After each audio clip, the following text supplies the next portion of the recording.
Hello friends, ഇന്ന് നമ്മൾ നോക്കാൻ പോകുന്നത് പ്രഷർ പമ്പ്, അതായത് പ്രഷർ പമ്പ് കൊടുത്തിരിക്കുന്ന രീതിയാണ് ജസ്റ്റ് ഇന്ന് നമ്മൾ നോക്കാൻ പോകുന്നത്. നമ്മുടെ ബാത്റൂമിലേക്ക് ഓൾറെഡി നമുക്ക് പ്രഷർ കാര്യങ്ങളില്ലെങ്കിൽ നമുക്ക് ഒരു എക്സ്ട്രാ ഒരു പ്രഷർ പമ്പ് നമുക്ക് ലൈനിൽ ലോഡ് ചെയ്യാം. അതിൻ്റെ ഡീറ്റെയിൽസാണ് നമ്മൾ നോക്കുന്നത്.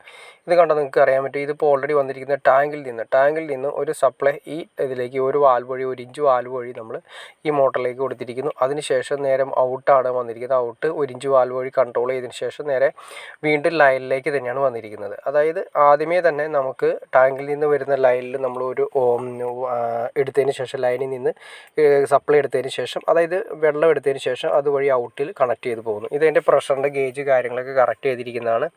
ആദ്യമേ തന്നെ നോക്കുക. ഇത് കാണുന്നതെന്ന് വെച്ചിട്ടുണ്ടെങ്കിൽ ജസ്റ്റ് പാരലായിട്ടാണ് ഇവിടെ കൊടുത്തിരിക്കുന്നത്. പാരലായിട്ടാണ് പ്രഷർ പമ്പ് കൊടുത്തിരിക്കുന്നത്. അല്ലാതെ സീരീസ് എന്ന രീതിയിലല്ല പ്രഷർ പമ്പ് കൊടുക്കുന്നത്. അതായത് പാരലായിട്ട് കൊടുക്കുന്നത്. അതായത് പോകുന്ന ലൈനിൽ തന്നെ പാരലായിട്ട് കട്ട് ചെയ്തിട്ടാണ് കൊടുത്തിരിക്കുന്നത്. പിന്നെ അതിനുശേഷം ഓൾറെഡി നമ്മൾ ഇതിൻ്റെ അകത്ത് വരിക്കുന്ന കണക്ഷൻസ്, ഒരു വയർ നമ്മൾ ഇതിലേക്ക് സപ്ലൈ വരുന്നു, അടുത്ത വയർ വരുന്നത് അതിൻ്റെ കൺട്രോളിങ് യൂണിറ്റ് വഴിയായിട്ടാണ് വരുന്നത്. പ്രഷറിൻ്റെ ഗേജും കാര്യങ്ങളൊക്കെ കൺട്രോൾ ചെയ്തിട്ടാണ് വരുന്നത്. അത് നേരെ വരുന്ന ഒരു വയർ അതിലേക്ക് പോയതിന് ശേഷം തിരിച്ച് റിട്ടേൺ വന്നതിന് ശേഷമാണ് മോട്ടറിലേക്ക് 1 HP മോട്ടറാണ് നമ്മൾ കൊടുത്തിരിക്കുന്നത്. പിന്നെ അതിൻ്റെ പ്രഷർ ഗേജ് കാര്യങ്ങളൊക്കെ അളക്കുന്നതിനുള്ള മീറ്റർ കാര്യങ്ങളൊക്കെ തന്നിട്ടുണ്ട്. ഈ പ്രഷർ നമുക്ക് സെറ്റ് ചെയ്ത് വെക്കണം. നമുക്ക് ആ മുകളിൽ കാണുന്ന ഡ്രം ഉണ്ട്, അതിനനുസരിച്ച് നമുക്ക് സെറ്റ് ചെയ്ത് വെക്കാൻ സാധിക്കും.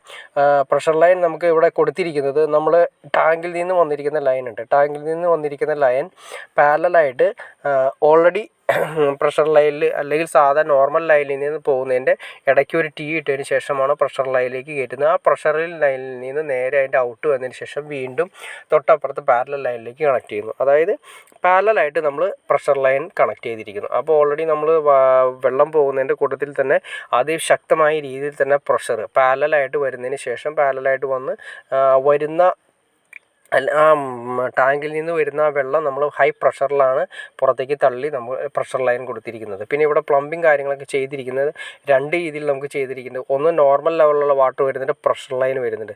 ഇതിപ്പോൾ നമ്മൾ കൊടുത്തിരിക്കുന്ന പ്രഷർ ലൈനാണ് കൊടുത്തിരിക്കുന്നത്. നോർമൽ വാട്ടർ, പ്രഷർ ലൈൻ, പിന്നെ ഹോട്ട് വാട്ടർ, ഇങ്ങനെ 3 സെക്ഷനിലാണ് നമ്മൾ ബാത്റൂമുകളിലേക്കെല്ലാം കൊടുത്തിരിക്കുന്നത്. ഓക്കെ ഫ്രണ്ട്സ്, നിങ്ങൾക്ക് ഇതിനെക്കുറിച്ച് ചെറിയൊരു ഐഡിയ കിട്ടിക്കാണെന്ന് ഞാൻ വിചാരിക്കുന്നു. ഇനി എന്തെങ്കിലും ഡൗട്ട്സോ കാര്യങ്ങളോ ഉണ്ടെങ്കിൽ തീർച്ചയായിട്ടും കമൻറ്റ് ചെയ്യാൻ മടിക്കരുത്. അതുപോലെ തന്നെ ഷെയർ ചെയ്യാനും മടിക്കരുത്, സബ്സ്ക്രൈബ് ചെയ്യാനും മടിക്കരുത്. ഓക്കെ ഫ്രണ്ട്സ്, അടുത്ത വീഡിയോയിൽ കാണുന്നവരെ ഓക്കെ.